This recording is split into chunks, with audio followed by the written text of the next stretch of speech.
요한복음 14장 16절로 20절. 앞에 화면을 보셔도 되겠습니다. 요한복음 14장 16절로 20절 함께 합독하겠습니다. 시작. 내가 아버지께 구하겠으니 그가 또 다른 보혜사를 너희에게 주사 영원토록 너희와 함께 있게 하시리니 저는 진리의 영이라. 세상은 능히 저를 받지 못하나니 이는 저를 보지도 못하고 알지도 못함이라. 그러나 너희는 저를 아나니 저는 너희와 함께 거하시며 또 너희 속에 계시겠습니다. 내가 너희를 과와 같이 버려두지 아니하고 너희에게로 오리라. 조금 있으면 세상은 다시 나를 보지 못할 터이로되 너희는 나를 보리니 이는 내가 살았고 너희도 살겠습니다. 그 날에는 내가 아버지 안에 너희가 내 안에 내가 너희 안에 있는 것을 너희가 알리라. 아멘. 아멘. 오늘 설교 제목 2번 같이 읽겠습니다. 시작. 성령님께 순종하여 천국을 소유하라. 성령님께 순종하여 천국을 소유하라. 아멘. 성령님께 순종하여 천국을 소유하라. 이 말씀이 지금까지 우리가 은혜로 믿음으로 구원받고 천국 간다라는 그 말씀과 혹시 대치되는 그런 느낌을 받을 수가 있는데요, 전혀 그렇지 않습니다. 우리가 은혜로 또 믿음으로 구원받고 천국 가는 것과 성령님께 순종하여 천국 가는 것은 다른 것이 아니라 결국은 하나라고 하는 것을 오늘 깨달으시고 또 복을 받기를 축원합니다. 깨달아지고 믿어지고 그것이 내 소유가 되면 복을 받는 것입니다. 그 말씀이 그대로 이루어지는 것이죠. 그런 복이 있기를 주님의 이름으로 축원합니다. 이 본론적인 설교를 하기 전에 왜 많은 교회들이 이 절기들을 지키는데 왜 우리 교회는 또 우리 교회뿐만 아니라 많은 여러 교회들이 요즘에 절기들을 지키지 않는 그런 방향으로 가고 있는가? 여러 가지 이유가 있겠지만 가장 큰 이유는 조금 더 올바른 신앙생활을 추구하려고 하는 거예요. 조금 더. 이게 무슨 뜻이냐면 교회 안에 구약적인 그 절기나 천주교식의 그런 절기를 지켜왔죠. 그걸 지키다 보니까 교회가 세속화가 돼요. 그리고 종교화됩니다. 그리고 율법주의화되고 결국은 천주교 비슷한 천주교화 되고, 그래서 교회는 결국은 타락하고 영적으로 무너지는 결과가 남는다는 것이죠. 이게 마귀 역사입니다. 시도는 좋았고 뭔가 시작은 좋았는데 그것이 결국은 하나의 종교화가 되는, 그 예식이 하나의 율법이 되고 법이 되더라 이것이죠. 성령님 강림하시고 감사해서 성령 강림제를 만들었어요. 그것이 지켜야만 되는 절기가 되어버렸죠. 하나의 종교 의식이 되어버렸죠. 그러면 성령님께 감사하는 그 마음보다도 돈 내야 되는데, 그래도 절기인데 절기연금은 내야 되잖아. 3만 원 내가지고 될까? 10,000원 내가지고 될까? 이거 5만 원 내가지고 될까? 하나님 받으실까? 근심, 걱정, 염려가 하나의 종교적인 염려가 되더라 이거죠. 그것을 많이 강조하다 보면 이제 교회는 무너지게 돼 있어요. 영적으로 무너지게 있고 타락하게 돼 있어요. 사람들은 열광할 수 있고 교회 헌금은 거치고 돈은 쌓아놓을 수 있지만은 그러나 신앙은 무너지더라 이것이죠. 아주 싹부터 잘라버리자. 그래서 우리 교회가 절기를 지키지 않는 거예요. 왜? 성경에서 절기 지키라는 구절은 한 구절도 없거든. 그거는 사람이 만들어낸 거예요. 교리적으로 만들어낸 것이고 기독교 역사 속에서 천주교를 본따서 만든 것입니다. 천주교 절기는 거의 매일 있어요. 매일. 그리고 기독교 안에도 교리적으로 만들어 놓은 이 절기들이 엄청 많아요. 여러분들 모르는 절기들이 오래전부터 정했던 절기들이 많이 있어요. 성탄절 아시죠? 성탄절만 아는데 성탄절보다 먼저 있는 절기가 대강절이라는 절기가 있어요. 어릴 때 많이 들어보셨을 거예요. 대강절, 그리고 성탄절, 그리고 이제 부활절, 고난주간 부활절, 성령강림절, 쭉 가서 맥추절, 그리고 추수감사절, 또 다시 대강절, 성탄절. 이거 대표적인 것인데 그 안에도 여러 가지 절기가 또 있어요. 그것이 시초는 처음에 시작은 그렇게 좋은 의미로 한번 이런 절기를 지켜보자 했던 것이 결국은 천주교화되고 의식화되고 율법화되고 결국은 세속화되고 하나의 일반 종교와 비슷하게 되고 결국은 교회가 타락하게 되더라 이것이죠. 그래서 성경에서 하지 말라는 짓은 하지 말고 성경에서 하라는 것만 하면 되는 것입니다. 밋밋하다고 그거에 젖어 있는 분들은 밋밋한데 왜 성령 강림절이 밋밋하지? 왜 맥주절은 또 안 지키지? 밋밋하게 보일 수 있죠. 밋밋한 것이 그게 비정상적인 거예요. 자, 잘 들어보시면 이해가 될 것입니다. 바로 예수 그리스도의 피 흘리신 그 의와 또 예수 그리스도의 복음만이 또 예수 그리스도의 의와 그 복음만이 돋보이게 하고 오롯이 예수님만이 드러낼 수 있도록 드러날 수 있도록 그런 구약적인 절기들은 삭제해야 되는 거예요. 그리고 하나님이 기뻐하시는 복음만 온전히 전해야 되는 것입니다. 갈라디아서 4장 6절로 11절 한번 같이 읽겠습니다. 시작. 너희가 아들인 거로 하나님이 그 아들의 영을 우리 마음 가운데 보내사 아바 아버지라 부르게 하셨느니라. 그러므로 내가 이후로는 종이 아니요 아들이니 아들이면 하나님으로 말미암아 유업을 이을 자니라. 아멘. 7절까지. 우리가 누구래요? 하나님을 아바 아버지라고 부르는 우리는 하나님의 자녀가 되었죠. 그러면 하나님으로 말미암아 유업을 이을 자다. 하나님으로 유업을 이을 자라는 것은 천국을 우리에게 주셨다는 거예요. 그 나라에 들어가도록 우리를 자녀 삼으셨다는 것입니다. 자녀이면 후사요 그리스도와 함께는 후사란 말이죠. 후사는 후계자라는 뜻이에요. 예수님이 어디를 그 유업으로 받으셨어요? 천국의 왕좌에 앉으셨죠. 영원한 왕으로 그 기업을 이어가시는 것입니다. 그와 함께 우리도 천국의 유업으로 주신 거예요. 할렐루야. 너희는 이제 종이 아니요 구약적인 백성 종이 아니고 이제는 아들이다. 자, 8절부터 시작. 그러나 너희가 그때에는 하나님을 알지 못하여 본질상 하나님이 아닌 자들에게 종노릇하였더니 이제는 너희가 하나님을 알 뿐더러 하나님이 아신 바 되었거늘 어찌하여 다시 약하고 천한 초등학문으로 돌아가서 다시 저에게 종노릇하려 하느냐. 너희가 날과 달과 절기와 해를 삼가 지키니 내가 너희를 위하여 수고한 것이 헛될까 두려워하노라. 아멘. 이 날 지키는 것, 달 지키는 것, 절기 지키는 것, 무슨 해, 해를 지키는 것 때문에 교회가 종교화되고 세속화되고 타락해서 예수 그리스도의 피 흘리신 그 의가 헛되게 되는 거예요. 그래서 교회가 무너지게 되는 것이죠. 그러니 이 말씀의 근거, 제 주장이 아니라 성경 말씀을 근거로 해서 여러분들이 신앙생활을 올바로 잘하시기를 주님의 이름으로 축원합니다. 그런 구약적인 절기, 달을 지키고 날을 지키고 그런 것들 지키는 것은 예수님의 의를 무색해 하는 거예요. 예수님 피 흘려서 우리 죄를 해결하셨죠. 예수님 피 흘리신 그 공로를 믿는 믿음으로 우리가 자녀가 되는 거예요. 오직 예수님으로 우리가 자녀가 되는 거예요. 예수 피로 구원받은 것이고 예수 피로 제사함 받은 것이죠. 그 믿음을 지킨 자만 천국 가는 것이거든요. 거기다 덧붙이면 예수의 피 흘리신 역사를 희미하게 하는 거죠. 예수로 충분하거든요. 우리의 구원은 예수가 있으면 되는 거예요. 충분해요. 그 외의 열심은 은혜 주시고 자녀 삼아 주시고 구원 주시고 천국 유업으로 주신 주님의 그 은혜, 아니 지옥이 어떤 것이요, 그 불타는 지옥에서 우리를 건져주신 그 은혜가 너무 크니까 열심을 내죠. 하나님, 이 은혜의 복음이 만방에 증거될 수 있도록 내 돈도 써주세요. 그래서 물질 내고 헌금도 하는 것이고, 하나님 이 복음이 증거돼서 저 영혼도 살게 해주십시오라고 전도도 하는 것이고, 하나님의 교회가 왕성하게 부흥되도록 열심히 일도 하는 것이고 충성도 하는 것이죠. 그것은 우리의 믿음의 열매로 나타나야 되는 거예요.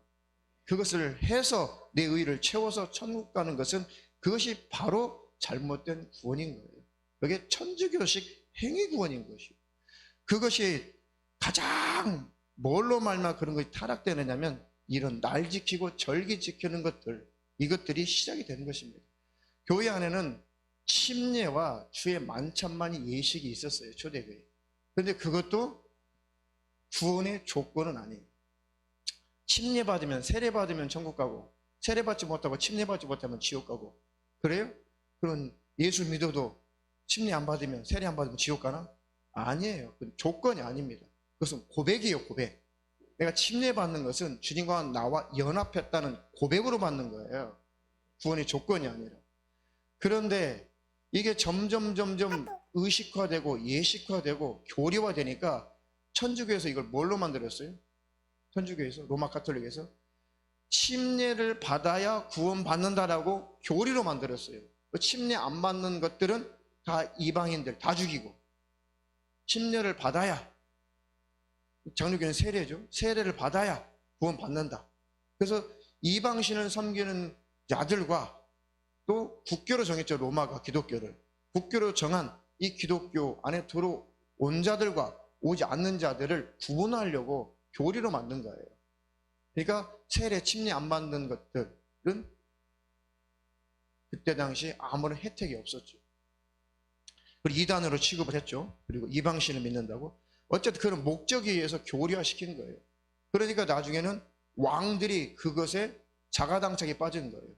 왕들이 이게 침례를 받으면 이제 완전히 죄에서 벗어나야 되고 이제 천국에 들어가야 되는데 그런 자신이 없거든요. 그런 자신이 없어요. 그래서 나는 죽기 전에 침례 받을게. 그때는 세례가 아니었어요. 초기 로마 가톨릭도 그때도 다 초대교회처럼 침례를 받았다고. 우리 잠기는 거. 세례는 나중에 만든 것이고. 그 왕들도 그때 다 침례를 받았다고. 그런데 내가 침례 받고 나서 또 죄지면 어떡하지?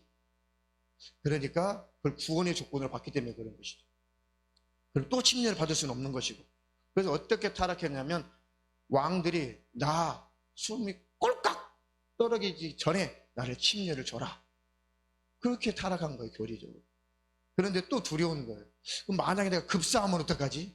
침례를 안 받고 급사하게 되면 나는 그거 지옥이네. 그래서 만든 것이 세례를 만든 거예요, 세례. 그러면 아무 때나 할 수 있도록 세례로 하자. 세례. 그래서 죽기 전에 뿌려주면 되니까. 들어가지 않아도 되니까. 세례를 만들었죠. 그 세례를 받아야 구원받고 천국 간다라고 교리로 정해버리는 거예요. 그래서 애들은 어떻게 해? 그때는 애들이 이런 의학이 발달하기 전이기 때문에 애들이 많이 죽었죠. 우리나라도 60년대, 50년대, 70년대 얼마나 돌림병으로 애들이 많이 죽었어요. 요즘에 괴질이 돌아다닌다고 그러죠, 지금도. 근데 의학이 발달해서 그렇게 많이 죽는 일은 없죠, 요즘 애들은. 근데 그때는 우리나라 옛날이나 또 중세시대나 그 전이나 의학이 발달하기부터 돌림병이 한번 돌면은 애들이 많이 죽거든요. 다 지옥이네. 세례를 받아야 구원받는다니까. 그래서 만들어낸 게 유아 세례를 만든 거예요. 그 침례 교단은 유아 세례를 안 합니다. 그것이 구원의 조건이 아니라 하나의 예식이라면 할 수가 있는데 그 천주교 교리는 그것이 구원의 조건으로 만든 거예요, 다영아. 네. 세례를 받아야 구원받는다라고 교리화시킨 거예요. 그래서 유아 세례가 만들어졌고 애들을 세례를 주는 거예요. 그럼 애들은 세례 받았으니까 구원받았다. 너는 어릴 때부터 세례 받은 자야. 그래서 많이 하죠. 그러니까 믿음이 뭔 줄 알아요. 나는 뭐가 뭔지 모르는데 세례 받았대. 나 세례 교인이야? 이런 말 많이 하죠. 뭔지도 모르고 세례 받는 거예요. 그러니까 교회가 타락하더라고요. 애들이 뭔 줄 알고 세례를 받아요? 뭔 줄 알아요? 믿음이 뭔 줄 알아요? 구원이 뭔 줄 알아요? 예수님 누군 줄 알아요? 그래서 이런 잘못된 절기들을 지키다 보니 교회는 영적으로 무너지더라고요. 그리고 마귀 역사가 예수님이 피 흘리신 그 의에 대해서는 돋보이게 하지 않아요. 예수님 피 흘려서 내 죄를 해결하시고, 예수님 피 흘려서 나를 구원하시고, 예수님 피 흘려서 지옥 갈 나를 천국 갈 자로 예수님이 피로 나를 만드셨잖아요. 그 예수님을 높이고 찬양하고 영광 돌리고 그 예수님을 사모하고 사랑하고 예수님을 끌어안고 죽을 때까지 살아야 되는데 그걸 못하게 만드는 것이 절기들, 수많은 율법주의란 말이에요. 은사 능력주의, 이런 것들. 이것들은 교회에서 지양해야 돼요. 오직 예수님만 우리 안에 충만해야 됩니다. 그래서 많은 깨어있는 교회들이 이런 것들을 이제 정리하기 시작하는 거예요. 구태여야 하는 것들을 정리하죠. 우리에게도 교회를 시작하면서 이런 구태여야 하는 것들을 하나씩 정리하자. 이게 옳으냐? 지금까지 그냥 해야 되니까 했어. 이게 정말 성경적이냐? 이게 맞냐? 한번 따져보고 하자. 하다 보니까 따져보니까 성경이 없는 거네. 뭐지? 쭉 거슬러 올라가 보니까 역사를 보니까 만들어낸 거예요. 그것도 천주교에서. 대부분 절기가 천주교에서 온 거거든요. 정리해버리자 이거. 주님이 허락하지도 않는 거. 정리하자. 네. 할렐루야. 네. 하나님 우리에게 축복하실 거예요. 두고 보세요. 하나님이 일하실 겁니다. 어떻게 하면, 우리 교회라고 온전한 교회라는 건 아니에요. 조금이라도 더 주님 기뻐하시는 신앙생활을 해보자는 거죠. 이해해 주시기를 주님의 이름으로 축원합니다. 골로새서 2장 12절로 17절 함께 읽습니다. 시작. 너희가 침례로 그리스도와 함께 장사한 바 되고 또 죽은 자들 가운데서 그를 일으키신 하나님의 역사를 믿음으로 말미암아 그 안에서 함께 일으키심을 받았느니라. 또 너희의 범죄와 육체의 무할례로 죽었던 너희를 하나님이 그와 함께 살리시고 우리에게 모든 죄를 사하시고 우리를 거스리는 우리를 대적하는 의문에 쓴 증서를 도말하시고 제하여 버리사 십자가에 못 박으시고 정사와 권세를 벗어버려 밝히 드러내시고 십자가로 승리하셨느니라. 그러므로 먹고 마시는 것과 절기와 월삭이나 안식일을 인하여 누구든지 너희를 편론하지 못하게 하라. 이것들은 장래 일의 그림자이나 몸은 그리스도의 것이니라. 아멘. 얼마나 더 많이 설명을 해야겠어요. 이런 구절이 많이 있어요. 이제 너희가 예수로 말미암아 구원받지 않았냐. 예수님이 그 의문에 쓴 증서가 뭐예요? 율법의 조항들이거든요. 절기들 이런 것들. 이런 증서들을 예수님이 도말해 버렸대요. 제하여 버리사 십자가에 못 박아 버렸대요. 이런 절기 의식들을 예수님이 십자가에서 다 못 박아 버렸다는 거예요. 그것들을 구약에서는 지켜야 구원받는다고 지켜왔죠. 지켜야 구원이 아니거든요. 그것은 예수님이 하실 일에 대한 상징적인 절기들이었어요. 그것들이 상징이었고 예수님이 십자가에서 다 못 박아서 이루어버리신 거죠. 예수님이 실체를 이루신 거예요. 그러니까 그것들을 아직도 쫓아간다는 것은 예수님이 이루신 것을 부정하는 것이라는 거예요. 그러니까 교회가 사단이 치고 들어와서 점점 썩게 만드는 거예요. 처음에는 좋은 것 같은데 열매를 보니까 결국은 당한 거예요. 속아버린 거예요. 결국 열매가 썩은 열매가 나오는 거예요.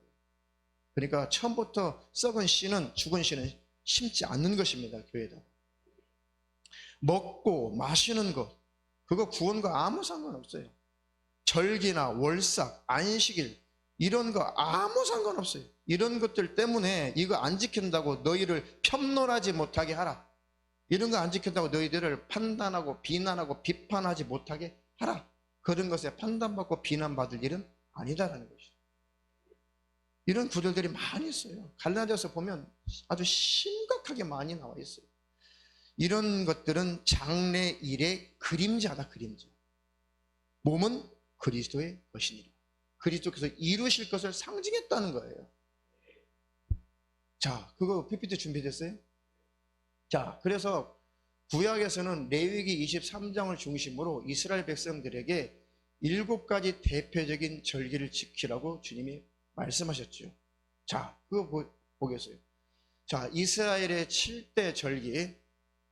자, 우리나라는 기념일이 있죠. 기념일. 아니, 잠깐만요. 4월 초파일이 2번 있는 거예요? 오늘 한 번만 있는 거예요? 한 번 있는 거예요? 한 번 있는 거구나. 네. 자, 불교인들이 지키는 이 초파일이 뭐예요? 4월 초파일. 4월, 음력 4월 첫날을 4월 초파일이라고 해요. 요즘 애들은 몰라. 초파일이 뭔지. 그냥 석가날 이렇게 알고 있죠. 자, 그것은 사건이 있는 다음에 하나의 불교의 절기로, 명절로 만들어낸 것이죠. 3.1절은요. 사건이 먼저 있었어요? 3.1절이 먼저 있었어요? 사건이 먼저 있었죠. 모든 세상의 명절 절기들은 사건이 있고 그것을 기념하기 위해서 절기를 만드는 거예요. 근데 성경의 절기는 절기가 있고 그 절기를 하나님이 완성하세요. 이게 다르죠. 절기를 먼저 정하시고 그 절기를 하나님이 이루시는 거예요. 사건화시키는 거예요. 이게 세상과 다른 것입니다. 그래서 성경에 레위기 23장 2절 함께 읽어보겠습니다. 시작.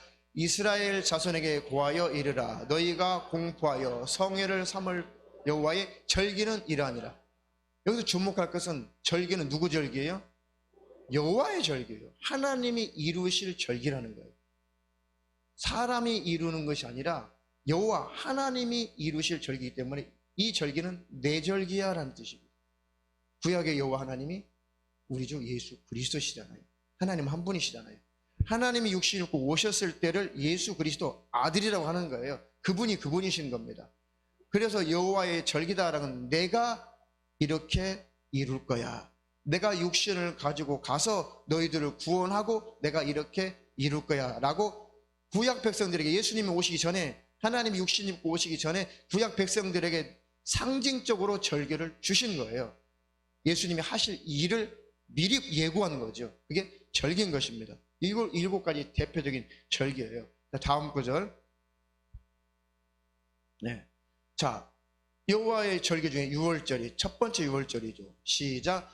정월 14일 저녁은 여호와의 유월절이요. 그래서 첫 번째 유대인들의 첫 번째 절기가 유월절입니다. 이 유월절은 뭐예요? 유월절.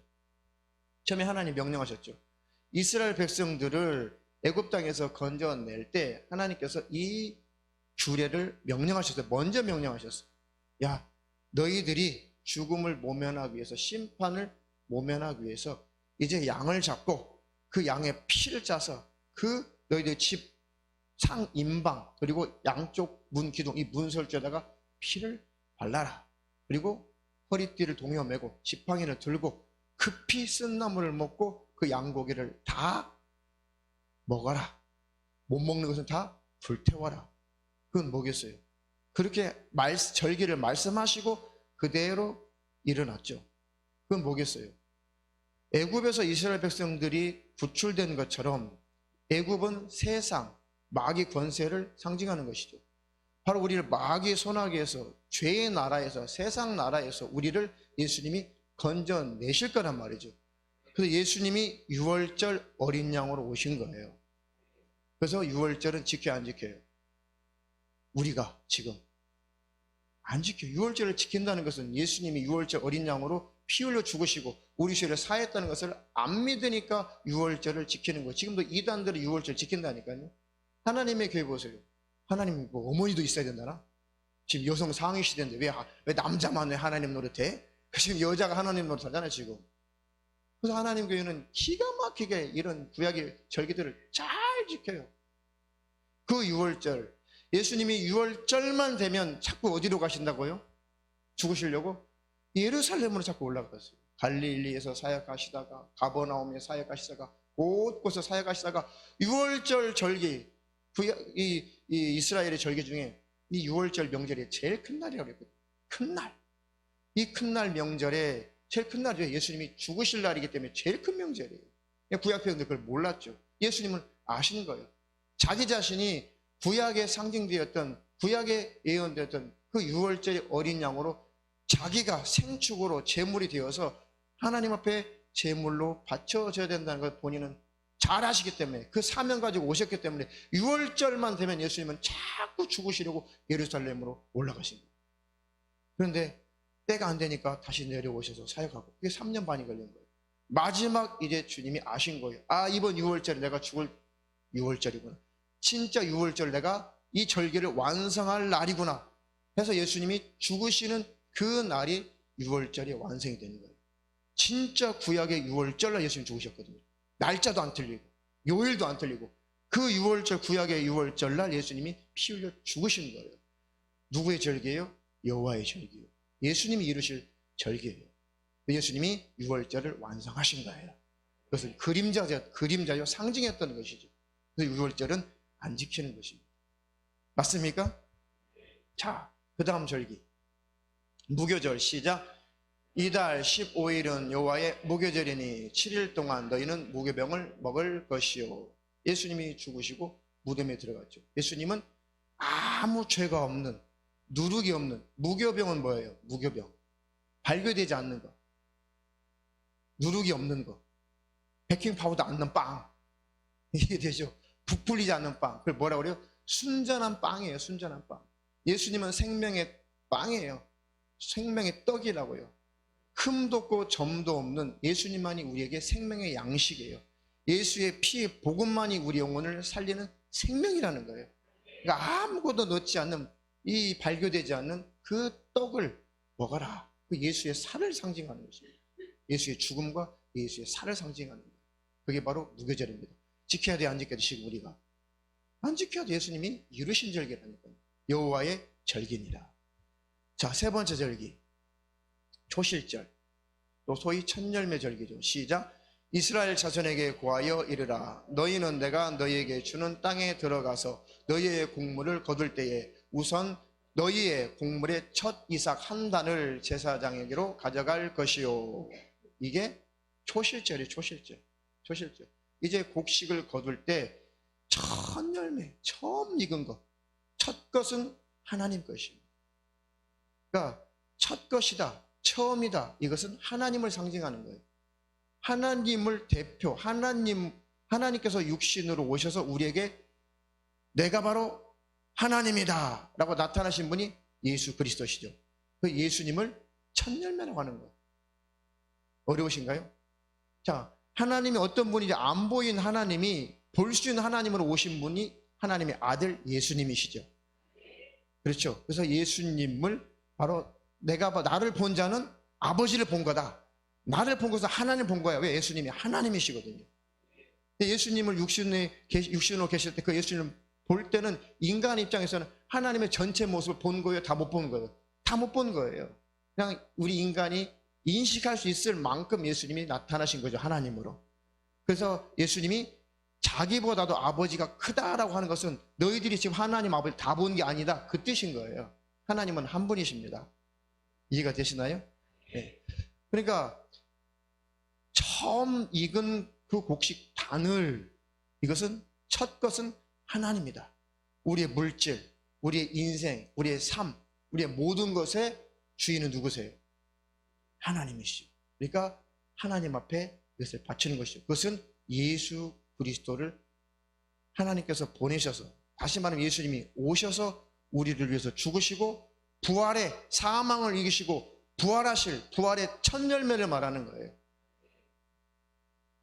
그래서 초실절, 지금 구절이 초실절, 그 다음에 이런 그 단어들이 다른 구약에 계속 나와 있어요. 지금 이 레위기 23장에는 초실절이라는 단어가 안 나왔지 똑같은 의미예요. 첫 이삭을 드리는 거예요. 첫 열매, 이게 초실절이거든요. 그래서 그것을 거둔 날에, 밀과 보리를 거두기 시작한 날에 하나님, 올해도 이렇게 밀과 보리를 잘 거둘 수 있도록 하나님이 여기까지 인도하신 것 감사합니다. 처음 익은 열매는 하나님께 드립니다 라고, 그 중에 대표로 그 밭, 밀밭, 보리밭에 있는 그 첫 열매를 다 갖다 드린 것이 아니라 그 중에 대표 한 묶음을 제사장한테 드려 하나님 앞에 요제로 제물로 드렸다는 거예요. 그럼 뭡니까? 고백이에요. 하나님이 주셨습니다. 하나님이 만물의 주인이십니다. 내 농사채, 내 물질, 내 돈, 내 목숨, 내 인생, 하나님이 주인이십니다. 그 의미로 감사로 드린 것이고 바로 예수 그리스도를 또 상징하는 거예요. 예수님이 죽으시고 부활의 첫 열매가 되셨느니라.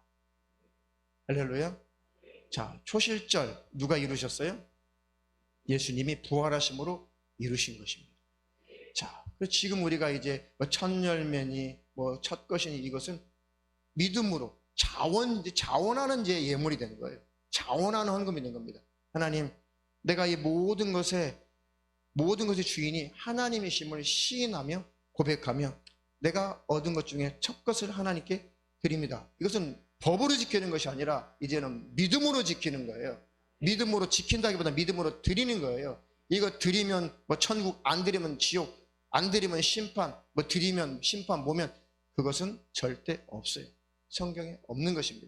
그거 안 받아요. 하나님이 진실함으로, 하나님, 예를 들어 이러는 거예요. 하나님, 내가 이제 고등학교 졸업하고 대학 졸업하고 대학원 졸업하고 유학 갔다 오고 공부 많이 하라 이거예요. 우리 학생들 유학도 갔다 오고 박사도 따고 거기까지 하면 공부 거의 다 하나? 이렇게 하나님이 열심히 공부하게 하시고 좋은 직장에 하나님이 들어가게 하셔서 하나님 감사합니다. 이제 처음 직장 들어가서 처음으로 이렇게 내가 이렇게 월급을 받았는데 하나님, 이거 모든 것이 하나님이 하신 것으로 내가 믿고 인정해서 하나님 앞에 이것을 기쁨으로 자원하여 올려드립니다. 이것은 오케이, 이것은 가해요. 이것은 하나님 기뻐 받으시죠. 그런데 덜덜덜 떨면서 첫 열매 안 되면 심판받아, 첫 열매 안 되면 나 탈락이야, 첫 열매 안 되면 이거 빼뜨리면 나 심판받아, 혹시 지옥 가는 건 아니야? 그거 아니에요. 그거 아닙니다. 우리가 드리는 물질과 헌금은 믿음으로, 자원함으로, 감사로, 기쁨으로, 그래서 목숨까지도 조개처럼 드리는 거 아끼지 않고 정말 순교 현장 속에서 기쁨으로 순교하는 것입니다. 아니, 목숨 드리면 다 드린 것이죠. 우리 입장에서는 별거 아니지만 목숨 하나님 앞에, 그래도 우리 입장에서는 목숨 드리는 것이 최선의 하나님을 향한 사랑의 그냥 방법이에요. 표현인 것이죠. 이해가 되시나요? 여러분들이 올바른 헌금 생활하시기를 축원합니다. 두려워서 덜덜덜 뺏기지 말고 기쁨으로 하시라. 하나님, 내가 너무 감사해요. 너무 감격해서 하나님 앞에 마음의 표현을 이렇게 하고 싶어요, 하나님. 그리고 하나님이 그것에 복을 주세요. 그것이 축복의 마중물이 된다니까요. 심을 것을 또 주신다고 하셨잖아요, 고린도후서에. 그런 자들에게 하나님이 심을 것을 또 주신다는 거예요. 왜? 감사를 통해서 하나님이 또 영광을 받으시려고 하나님이 심을 것을 또 주시고, 이것이 복이 되는 것이란 말이죠. 그래서 기독교인들은 그런 믿음의 부자가 물질의 부자를 낳는 것이고, 그것이 삶을 윤택하게 하는 것이고, 삶이 윤택할 때 하나님의 역사가 계속 번창되는 거예요. 할렐루야. 성도들은 지질이 가난하고, 교회는 계속 돈 모으고 계속 돈 쌓아놓고, 그거 기독교 아니에요. 그거 교회 아닙니다. 그건 예수 믿는 거 아니에요. 성경은 그렇게 하라고 하지 않았습니다. 근데 우리에게 밋밋하다고 하지 마시고, 아셨어요? 올바른 신앙생활 하시기를 축원합니다. 조그마한 교회가 돈 안 필요하겠어요? 돈 필요하죠. 돈이 필요함에도 불구하고 올바른 신앙생활 해보자고 잘 가르치면 받아들이시고, 에이, 난 밋밋해서 갈래. 가세요, 그냥. 가지 마, 그래도. 자, 다음 절기. 자, 읽겠습니다. 맥추절 시작.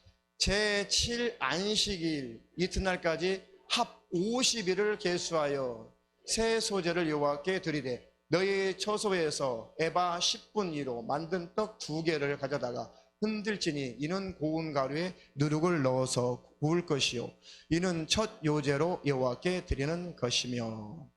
이게 맥추절이죠, 맥추절. 자, 첫 열매를 드리고 첫 이삭을 드리고 제7 안식일, 그러니까 7일이 안식일이 7번 지난다. 합하면 며칠이래요? 네, 50일. 77에 49, 그 다음 날이 50일째잖아요. 그래서 일수는 며칠? 일순, 우리나라 말로 한순, 일수는 10일. 오수는 5 곱하기 10? 50일이잖아요. 그래서 50일은 환산하면 오순이죠. 일순이 10일, 오순은 50일, 50일은 오순. 아시겠죠? 산수인데. 산수. 그렇지? 도연아, 하연아, 도연. 그래서 50일, 그래서 이것을 오순절이라고 하는 거예요. 7일이 7번 지났다고 해서 77절이라고 하는 것입니다. 같은 거예요. 77절, 오순절. 그리고 50일이면 이제 보리수확을 다 마무리했어요. 그래서 보리수확을 다 마무리했다는 그 명칭으로 맥추절, 보리맥자, 추수할 때 그 추자. 그래서 맥추절은 보리수확을 완벽하게 50일 동안 자라게 하신 것 감사합니다라고 맥추절을 지켜라는 뜻이에요. 그러면 그 맥추절은 오순절, 지금으로 말하면 성령 강림이라는 거예요. 성령 강림과 맥추절은 하나예요, 하나. 근데 구약은 성령 강림절을 표현하지 않고 맥추절이라고 했죠.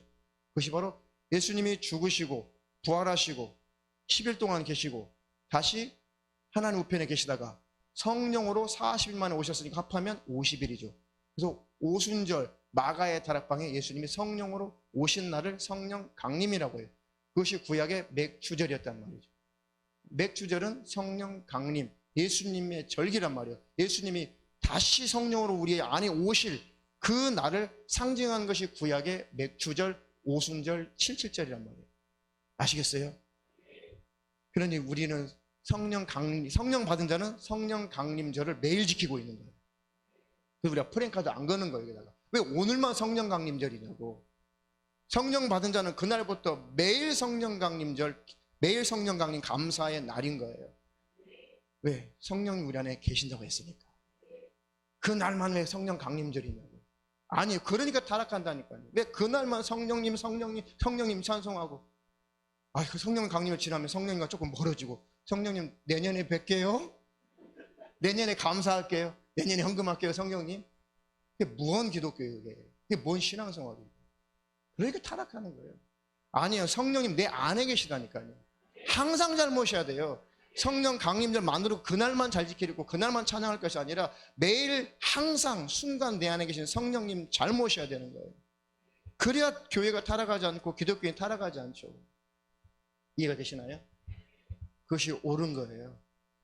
올바른 것은 받아들이시기를 축원합니다. 축원합니다. 자, 다음 절기 끝나다 오늘 설교 다 끝날 것 같아요. 자, 나팔절 시작.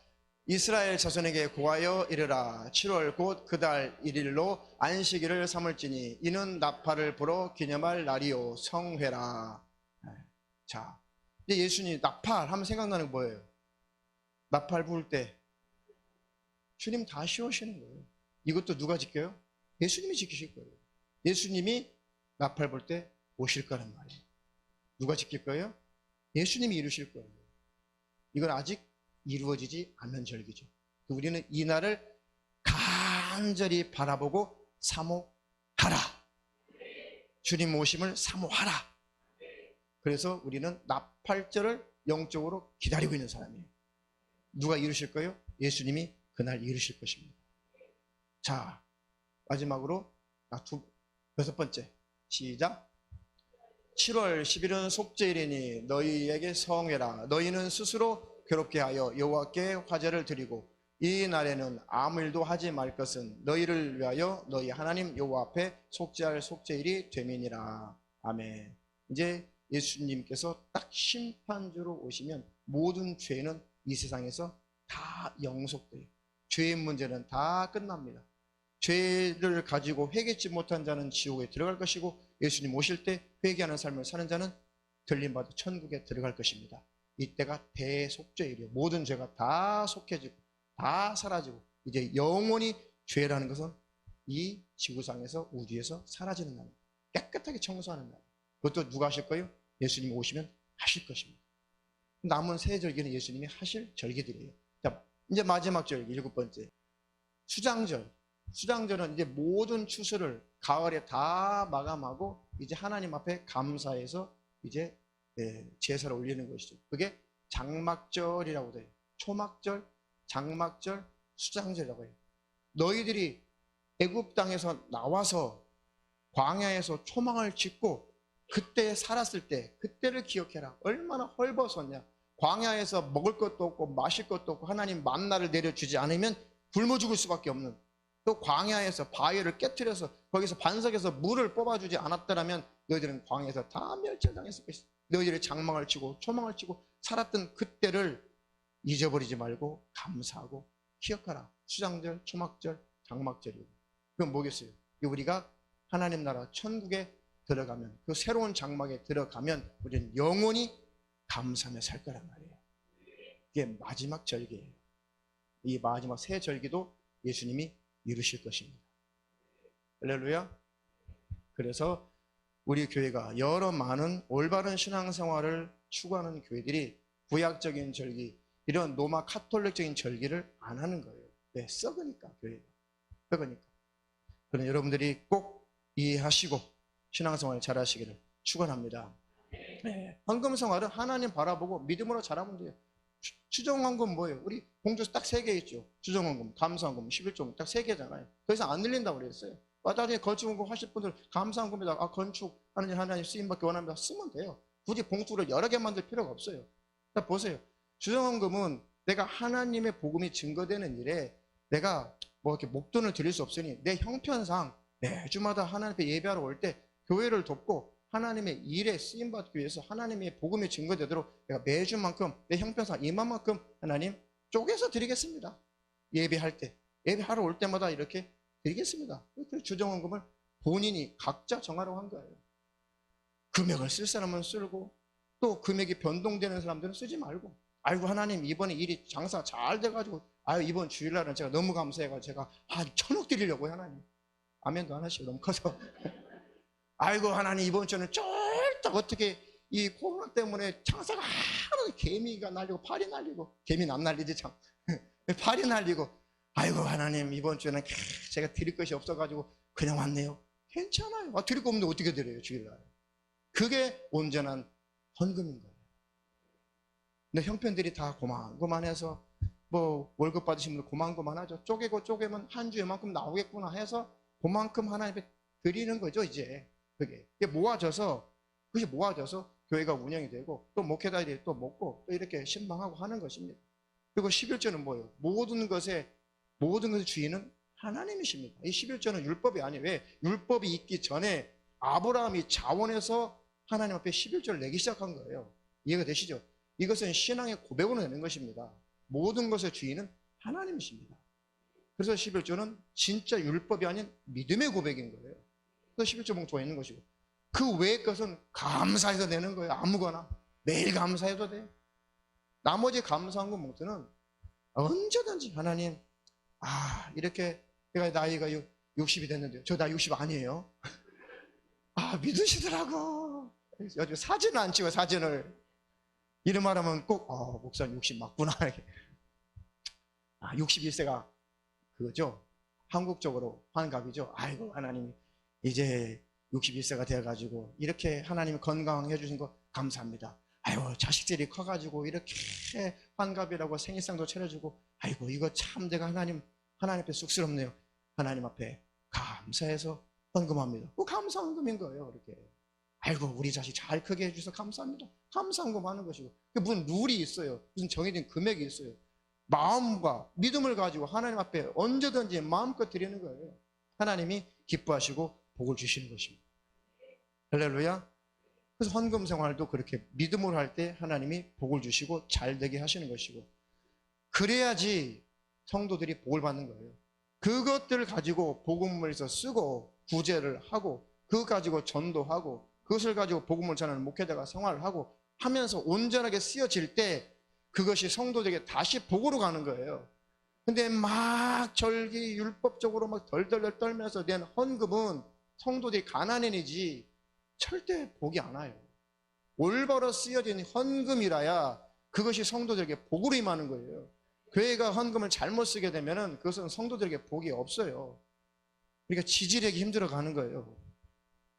우리 교회도 계속해서 하나님 기뻐하시는 그런 그 물질관을 가지고 쓸 수 있도록 계속 기도를 하세요. 그것이 성도들이 복을 받는 것입니다. 복 자체가 목적이 아니라 그렇게 성도들이 복을 받아야 헌금이 있고, 헌금해야 지금 IT에서 뭐 보낸다고? IT에서 계속 사진 보내요. IT에서 계속 건축하는 그 현장 사진을 보낸다고요. 왜요? 지금 엄청나게 많은 영혼들이 살아날 수가 있어요. 지금 뭐 이 코로나 때문에 지금 그렇지만 만약에 하나님 우리가 허락하시면 전 세계 복음 전하법 많아요.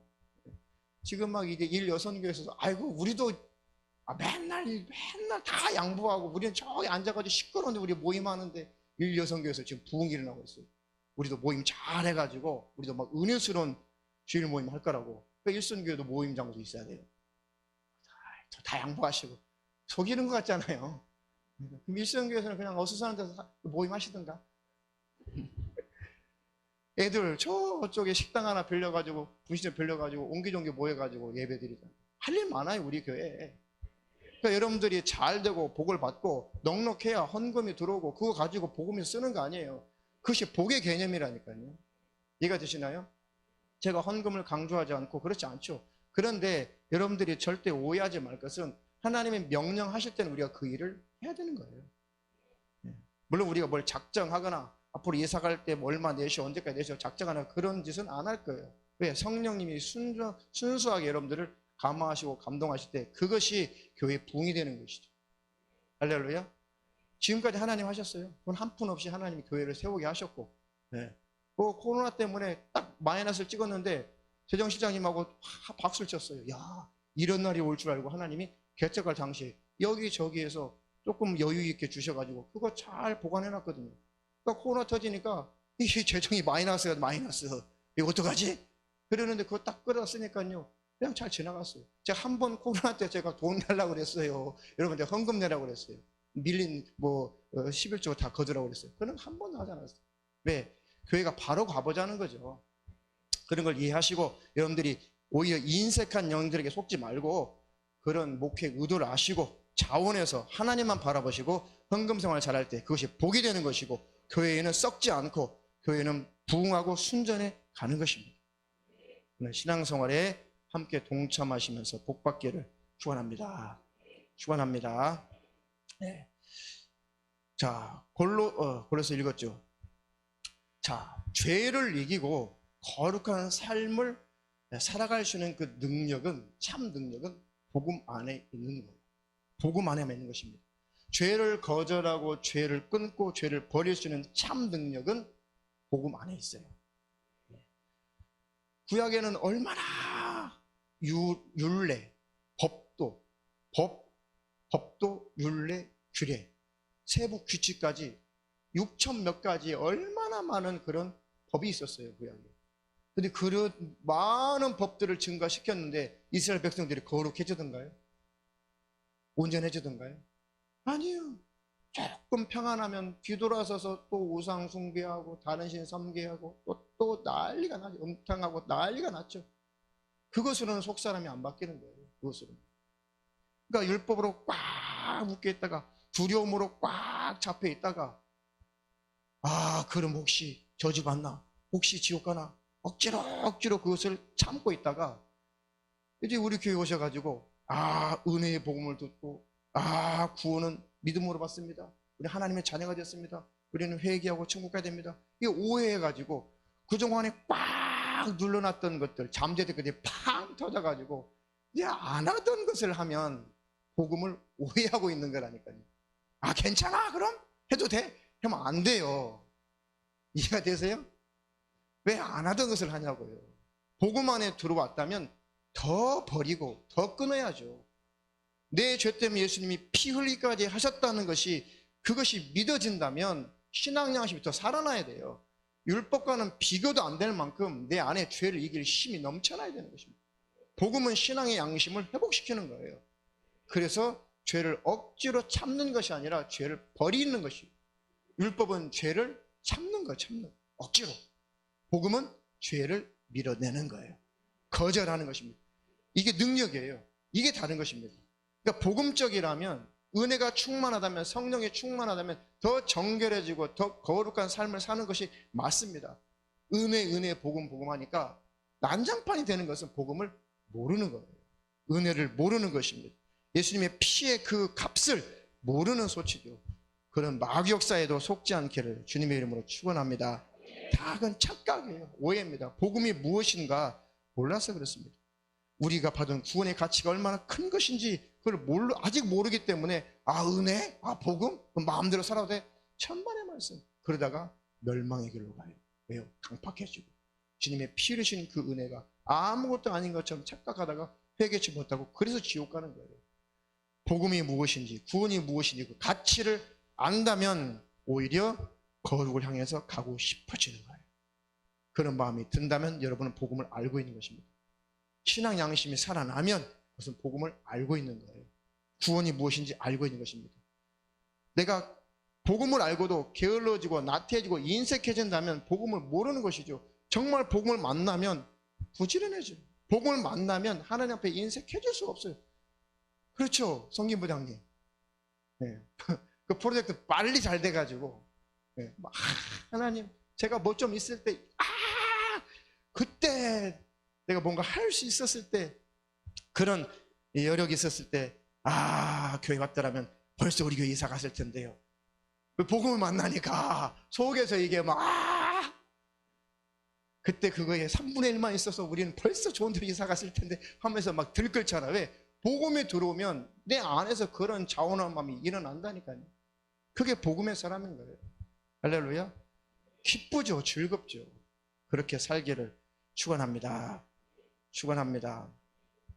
우리가 죄와 마귀의 손에서 또 지옥의 형벌에서 벗어나고 또 지옥 형벌을 모면하게 하신 것, 그것은 흠없고 점없는 보배로우신 예수의 핏값으로만 된 것입니다. 주님 피 흘려서 우리가 구원을 얻게 되는 것이죠. 그 은혜를 절대로 망각하지 않기를 축원합니다.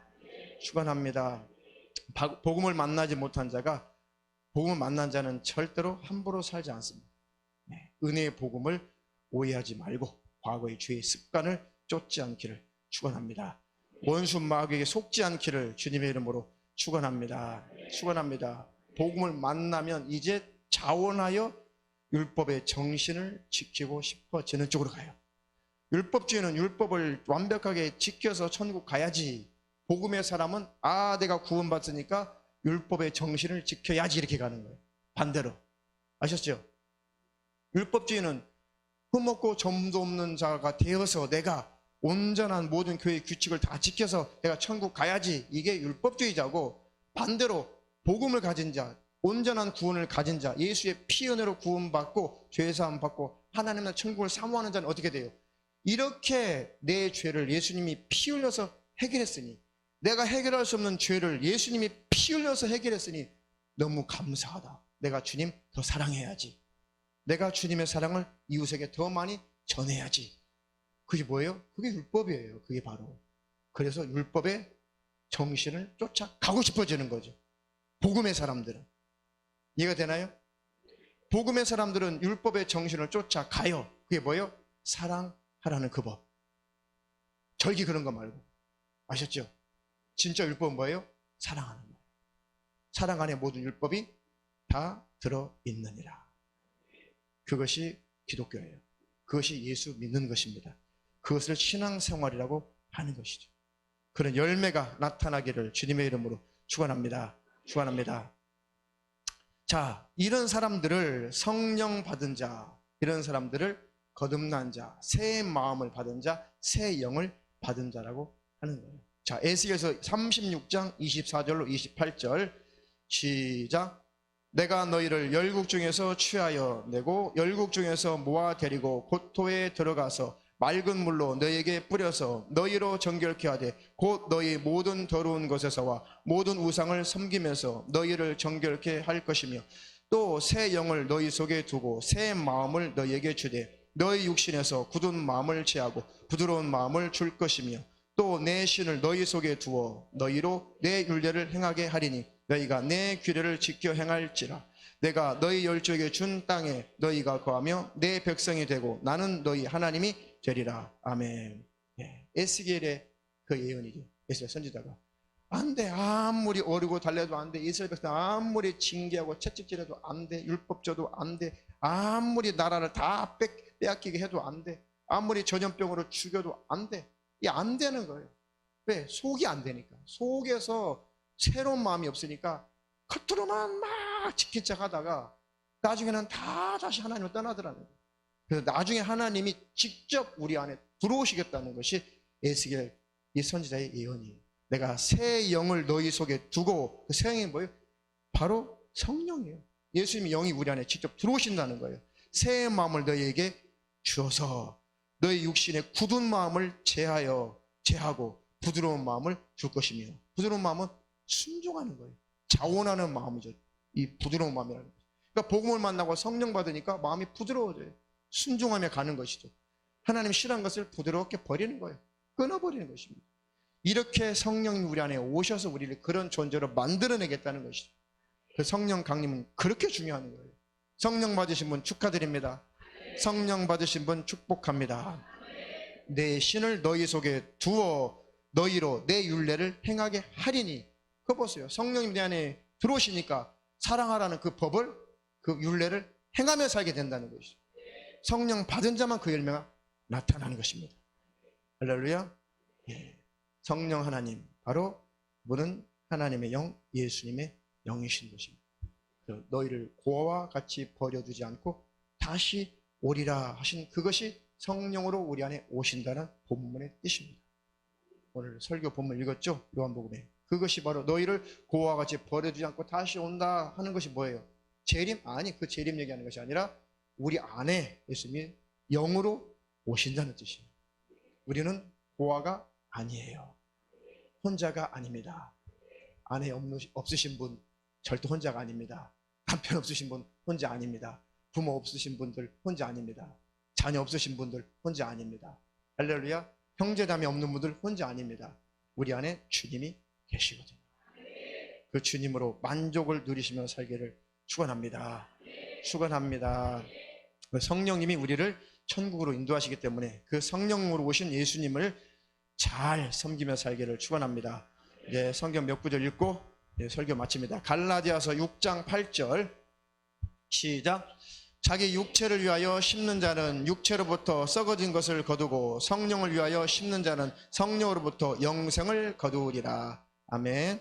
네, 성령님 열심히 순종해서 가면 영생을 거둘 것입니다. 네, 성령을 순종한다는 것이 뭐겠어요? 성령님을 순종해 간다. 이제가 구원받고 이제 천국을 향해서 간다. 가면서 어떻게 가야 돼요? 하나님 사랑하고 이웃을 사랑하고 하나님 사랑하고 이웃 사랑하고 이것이 성령으로 이끌려가는 걸 말하는 거예요. 죄는 싫어하니까 하나님이 버리고 끊어버리고 그 방향으로 가는 것을 성령으로 이끌려 간다는 거죠. 그 길로 가다가 꼭 천국에 들어갈 것입니다. 그 길로만 천국에 들어가는 것입니다. 그러니까 그 성령님 우리를 그렇게 이끌어 가신다는 거예요. 자, 에베소 4장 30절 하나님의 성령을 시작. 하나님의 성령을 근심하게 하지 말라. 그 안에서 너희가 구속의 날까지 인치심을 받았느니라. 아멘. 성령님을 근심하게 하지 마세요. 성령님 하나님 사랑해야 돼. 이웃 사랑해야 돼. 그 하나님 싫어하는 거 끊어버려야 돼. 음탕한 거 버려야 돼. 욕심 탐욕 버려야 돼. 성령님 막 근심할 때 성령님 근심하지 마세요. 제가 버릴게요. 끊을게요. 술도 끊어버릴게요. 담배도 끊어버릴게요. 더러운 거 끊어버릴게요. 그 하나님 사랑하고 이웃 사랑하면 갈게요. 성령님 근심하지 마세요. 그렇게 가라는 거예요. 할렐루야. 꼭 성령에 이끌려 살기를 축원합니다. 요한계시록 그래서 2장 7절에 시작. 귀 있는 자는 성령이 교회들에게 하시는 말씀을 들을지어다. 이기는 그에게는 내가 하나님의 낙원에 있는 생명나무의 과실을 주어 먹게 하리라. 그래서 주님 오실 때까지 귀 있는 자는 성령이 교회들에게 하시는 말씀을 들을지어다. 성령님 여러분 안에서 말씀하신 것을 들을 수 있어야 되고 성경을 보면서 성령의 음성을 들을 수 있어야 되고 설교를 통해서 성령의 말씀을 들을 수 있어야 되는 것입니다. 그 말씀을 듣고 성령의 인도 따라 꼭 천국에 들어가시기를 축원합니다. 축원합니다. 네, 그래서 성령이 충만하다는 것은 성령의 열매가 나타나는 것이죠. 아, 내가 정말 성령의 사람이구나. 이제 내가 성령 충만한 자가 됐구나. 그렇다면 열매가 나타나는 것을 봐야죠. 자, 마지막으로 갈라디아서 5장 22절 이 열매 시작. 오직 성령의 열매는 사랑과 희락과 화평과 오래 참음과 자비와 양성과 충성과 온유와 절제니 이 같은 것을 금지할 법이 없느니라. 아멘. 내가 성령에 이끌려 삶을 살아간다면 성령으로 충만하다면 반드시 성령님의 인격적인 특성이 나타나야 되는 것이죠. 그것이 열매로 나타날 때 나는 충만한 자구나 라고 하나님이 인정해 주시는 것이죠. 할렐루야. 이는 성령 열매가 없으면 성령 충만하지도 않고 성령으로 이끌리지도 않고 예수 안에 잘 보호받지 못하고 있는 것입니다. 무엇이 성령의 열매를 맺지 못하도록 나를 살아가게 하는가 보고 확실히 찾아내세요. 그게 뭐예요? 총 몇 가지가 있어요. 대충 그게 성령 열매가 나타나지 못하게 만드는 원수. 첫 번째가 기복주의, 율법주의, 은사, 능력주의, 그리고 박애주의, 다원주의 이런 것들. 그리고 마지막 예정론, 숙명론 이런 것들이 성령의 열매가 나타나지 못하게 만드는 교리들이에요. 이해가 되시나요? 네, 많이 반복해서 더 이상 설명 안 하겠습니다. 하나님 어쨌든 내 안에서 성령님의 열매가 나타나는 삶을 하나님 살게 해 주시옵소서. 그래서 영적이다. 영적인 사람이다. 영성이 있다. 그건 뭐 귀신 쫓아내고 뭐 좋죠. 병 고치는 거 좋죠. 다 좋습니다. 그런데 그렇다고 천국 가는 거 아니에요. 그런 하나님 은사와 능력을 주셔서 쓰시는 거예요. 부리시는 거예요. 부려먹는 거예요. 부려먹다 다 천국 가는 거 아닙니다. 회개해야 천국 가는 것이지. 은사 능력 나타난다 천국 가는 거 아니에요. 오히려 교만한 데서 지옥 갈 확률이 더 높아져요. 이해가 되시나요? 그것은 영적인 기준이 아니에요. 그것은 사명인 것입니다. 진짜 영성이라는 것, 진짜 영적이라고 하는 것은 성령의 열매가 나타나는 자를 말합니다. 그것을 영성이라고 해요. 그것이 영적인 사람. 아, 영적이지 않아. 영적이지 않아. 뭐가 영적인데 그럼? 아, 영성이 없어. 뭐가 영성인데? 아, 능력도 없어. 은사도 없어. 그거 영성 아니에요. 그 사명이고 성령님이 나타나십니다. 진짜 영성은 성령의 열매가 나타나야 된다니까요.